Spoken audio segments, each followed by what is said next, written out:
నర్సాపూర్ నియోజకవర్గ ప్రజల సౌకర్యార్థం నర్సాపూర్ నుంచి యాదగిరిగుట్ట శ్రీ లక్ష్మీ నరసింహస్వామి దేవస్థానానికి నూతన ఆర్టీసీ బస్ సర్వీసును నర్సాపూర్ నియోజకవర్గ కాంగ్రెస్ పార్టీ ఇన్ఛార్జ్ ఆవుల రాజారెడ్డి ప్రారంభించారు. నర్సాపూర్, వెల్దుర్తి, తుఫ్రాన్, గజ్వేల్ మీదుగా యాదగిరిగుట్ట వరకు ఈ బస్ సర్వీస్ కొనసాగనుంది. ఈ సందర్భంగా వెల్దుర్తి మండలంలోని మంగళపర్తి, ఆరేగూడెం, వెల్దుర్తి గ్రామాల్లో బస్సుకు ప్రజలు ఘనస్వాగతం పలికారు. బస్సుకు పూజలు నిర్వహించి ప్రయాణికులకు శుభాకాంక్షలు తెలిపారు. వెల్దుర్తిలో నిర్వహించిన కార్యక్రమంలో ఆవుల రాజారెడ్డి పాల్గొని మాట్లాడారు. ప్రజల అవసరాలకు అనుగుణంగా రవాణా సౌకర్యాలు నర్సాపూర్ నియోజకవర్గ ప్రజలు యాదగిరిగుట్టకు వెళ్లేందుకు ఇప్పటివరకు ఎదుర్కొంటున్న రవాణా ఇబ్బందులను దృష్టిలో ఉంచుకుని ఈ బస్ సర్వీస్ను అందుబాటులోకి తీసుకొచ్చామని ఆవుల రాజారెడ్డి తెలిపారు. యాదగిరిగుట్టకు వెళ్లే భక్తులతో పాటు వృద్ధులు, మహిళలు, సాధారణ ప్రయాణికులకు ఈ బస్సు ఎంతో ఉపయోగకరంగా ఉంటుందన్నారు.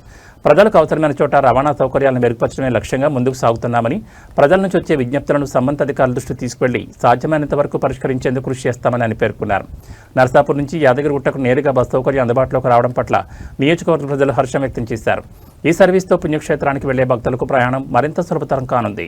ఈరోజు మన వెల్దుర్తి మండలం తరఫున ముఖ్యమంత్రి రేవంత్ రెడ్డి గారికి ప్రత్యేకమైన ధన్యవాదాలు తెలియజేస్తున్నా. ఎందుకంటే మన వెల్దుర్తి బిడ్డ చాలా సీనియరు, అన్ని రంగాల్లో నిష్ణాతుడు రాఘవేంద్రరావు గారికి మన ప్రాంతం నుండి మరి యాదాద్రి దేవస్థానం బోర్డు సభ్యునిగా మెంబర్గా నియమించినందుకు ప్రత్యేకంగా తనకు కృతజ్ఞతలు తెలియజేస్తున్నా.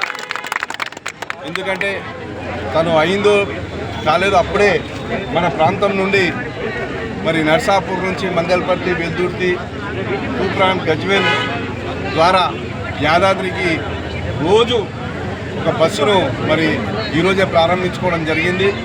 ఈ కృషి చేసినందుకు రాఘవేంద్రరావు గారికి ప్రత్యేకంగా నేను ధన్యవాదాలు తెలుస్తున్నాను. మన ప్రాంతం నుండి మరి తన సేవలు ఈ ప్రాంతంలో మరి ఆ భగవంతుని నరసింహస్వామి కృపతోని ఇంకా విస్తరించాలని, మన ప్రాంతం కూడా అన్ని రంగాల్లో మరి పైకి రావాలని యాదాద్రి లక్ష్మీనరసింహస్వామిని వేడుకుంటూ మరొక్కసారి రాఘవేంద్రరావు గారికి శుభాకాంక్షలు తెలియజేస్తున్నాను.